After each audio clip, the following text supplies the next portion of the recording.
Great day, everyone. Good evening, good morning, whatever time season you're on.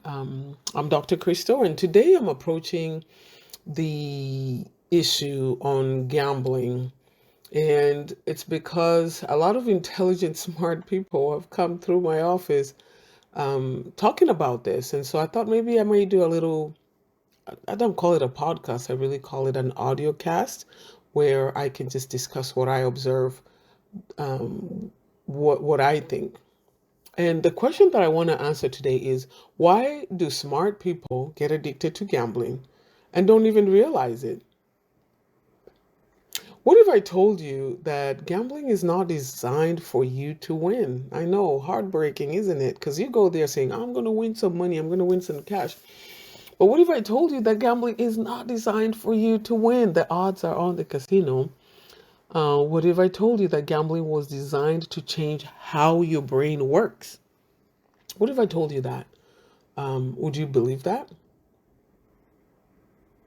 And the most dangerous part, it doesn't just affect people who are struggling. It actually targets people who are intelligent, disciplined, and believe it or not, high functioning. So, today we're going to talk about the psychology of gambling and how it works, how it keeps you, and how people lose far more than money without even realizing it.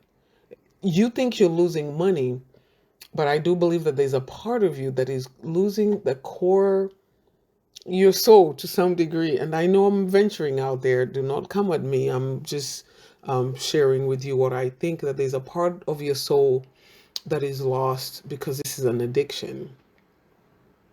So I want to start by making the point that this is not about money. It's not about money because a lot of wealthy people are addicted to gambling. So it's not that they need the money. There's something about gambling that keeps them going back, and we'll talk about that today. Let's start here. Gambling is not really about money, like I just said. If it were, people would stop after they lost, number one, or after they made some type of money.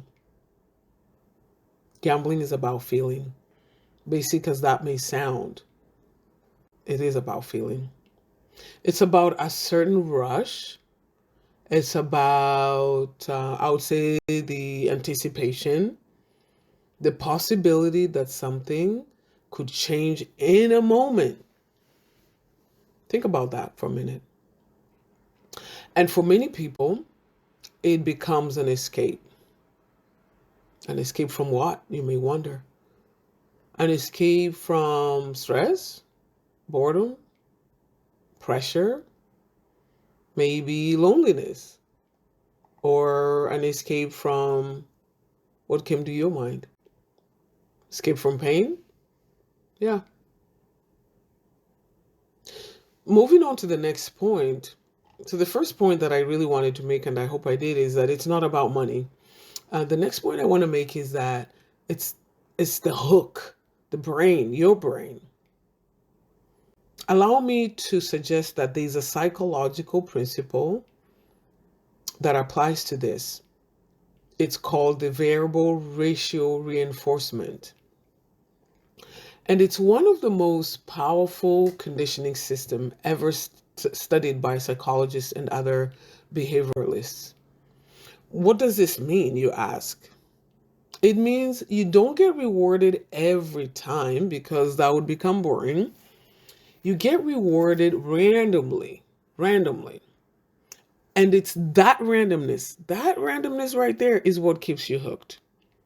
It's the same mechanism behind, let's say, social media scrolling. It's the same mechanism behind video games. And yes, it also applies to gambling. Your brain starts to believe maybe next time, maybe the next time, maybe this is the time, as you push that button or as you gamble and place your bet. This takes me to my third point, that gambling is an illusion, the illusion. Now, let me tell you something most people don't realize. Casinos are not business of chance. They are the business of design. I'm telling you, the mind behind the casinos are psychologists, name them, behavioralists, just name anything along the line where your mind would be changed. Everything is intentional. Everything. The lights, the sound, the layout, even the way machines are programmed. You will almost win more often than you actually win. Think about that. The lights, the sound, the layout, and even the way the machines are programmed, that to me signals manipulation. That you will almost win, that carrot being dangled. More often than not, you actually lose. Think about that. The sad thing is that your brain does not process that as a loss. Your brain doesn't process that as a loss. It processes it as I was close. I was so close. And close is addictive. Close is addictive. That leads me to my fourth point. Why smart people get caught. I'm talking about, I want to say, very smart, intelligent people, entrepreneurs, business people. This is the part people don't like about gambling, because gambling doesn't just trap people who don't understand money. It traps people who believe they can figure it out. They're smart enough to figure it out. It traps people who are smart, people who are strategic thinkers, people who are used to solving problems. Wow, think about it. And I'm probably speaking directly to you, that person that you're like, I can figure this out. I'm used to solving problems. I'm a strategic thinker. I'm a smart person. Gambling gives the illusion that if you think hard enough, you can win. If you think hard enough, if you figure it out, you can win. Mm. But the system is not designed for you to outthink it. It's designed for you to stay. Everything is designed for you to stay and get hooked. Leads me to my next point, my fifth point. I call it the turning point, when the shift happens, when it shifts. There's a moment when gambling stops being fun and it starts becoming something else. And that moment is not when you lose. It's when you start trying to win it back. That's the shift. When you start trying to win it back, from entertainment to emotional dependence, from choice, now it becomes compulsion. The compulsion to win what you have lost back. May I say that that's probably the hook right there? Your thoughts, your comments. Takes me to my next thought. The real cost. This is point number 6 that I'm trying to make here about gambling. The gambling is not meant for you to win. It's meant to transform your brain. It's meant to just get you hooked. And it's not about money. It's about a feeling. And once you're hooked, that illusion of winning, and people that get hooked are very intelligent, smart people, usually business owners. And when the point shifts is when now you're emotionally dependent and you're hooked. Now it becomes from, hey, I'm just going to the casino to just have a little fun, spend a little $200. And if I lose the $200, I'm going to go home, to from that choice of going to have a little bit of fun to now suddenly compulsion. I need to gain my $200 back. The real cost, which is my sixth point, and here's the truth. The greatest loss in gambling is really not money, because I can tell you that people who have come through my office are people who have money. It's not like they're trying to to win their next mortgage, their next addiction, afford their next addiction, or anything like that. The greatest loss in gambling is not money, it's time, it's your peace of mind. I also want to add that it's your clarity, it's relationships. Like while you're gambling all night or all day, what relationships are suffering? It's your self trust. Why couldn't you get up and leave when you were up, even if you were up $100? I've heard of people come through my office tell me, Dr. Cristo, I was up $1,100. Why did I not leave? Because at some point, you start doing something you told yourself you wouldn't do. And that disconnect, that internal soulish conflict, that's where the damage really, really happens. The self-trust, when you can't trust yourself to do the right thing, when you're up $5,000, or I hear these astronomical amounts in therapy where people say, I was up even just 1,100, the week before I lost 500, now I regained it back. Why did I not leave? Takes me to my next point, guys.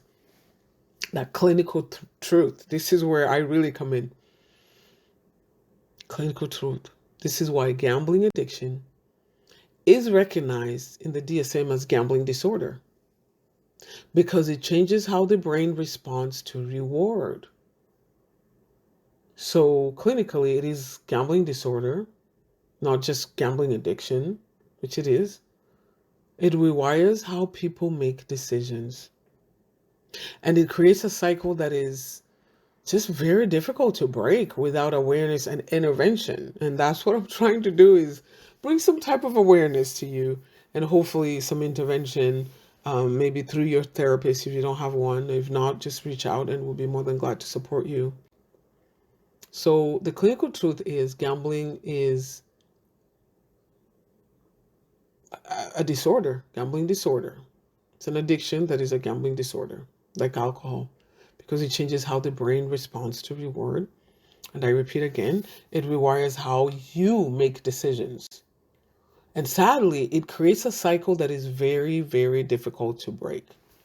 And the casino setting is set up for all that. The music, the lights, the fact that there's no clocks around. You won't look at the clock and say, oh, I've been here and it's 3 a.m. Oh, I got here at 3 p.m. and it's midnight. Maybe I should go home because my husband has been waiting for me, or wife. Yeah. It creates a cycle that is very difficult to break without awareness and intervention. Let me talk a little bit about breaking the cycle. It's not easy. So how do you protect yourself as a gambler, or if you realize that you're escalating into this addiction, into this disorder? You start by telling yourself the truth. You start by telling yourself the truth and acknowledging the truth that I've mentioned. This is not a strategy, it's a system. When you realize that you're not playing to win, you are being conditioned. Your mind is being manipulated. Painful as it sounds, your mind is being manipulated and being conditioned to stay. So those little rewards you get, a phone, or somebody was saying they got an iPhone, or a smartphone, a smart watch. They give you these rewards where they want you to come, you personally come pick them up in the casino. They give you a travel suitcase, or give you a, who knows what you have gotten lately. The casinos will send you these rewards, hey, and you, in your mind, you're thinking, hey, I'm being rewarded for playing at the casino. This is awesome. And you go to pick up your reward, but that reward that probably costs $40 ends up costing you $1,000. This is not a strategy, it's a system. You're not playing to win. You're being conditioned to stay, because they know the longer you stay there, the more money you'll spend. And once you see it, once you see this and understand it, you cannot unsee it. I hope you can unsee it. I hope so. So in closing, the point that I really want to bring home is that The most dangerous belief in gambling is not that you might lose. We know you will lose. The most dangerous belief in gambling is not that you might lose. It's that the next win will fix everything. That's what you're thinking when you're at that slot machine. It's that the next win will fix everything. You may hit the jackpot, you may hit the lottery. Because that belief keeps people coming back. You know what? I missed it last time. I may make it this time. And it keeps you coming back. And the longer you stay, the more you lose. The more you keep coming back, the more you lose, because the system is programmed to do that. It's you are being conditioned to stay, because the longer you stay, the more you lose. If this message or quote unquote episode opened your eyes, share it with someone who needs to hear it.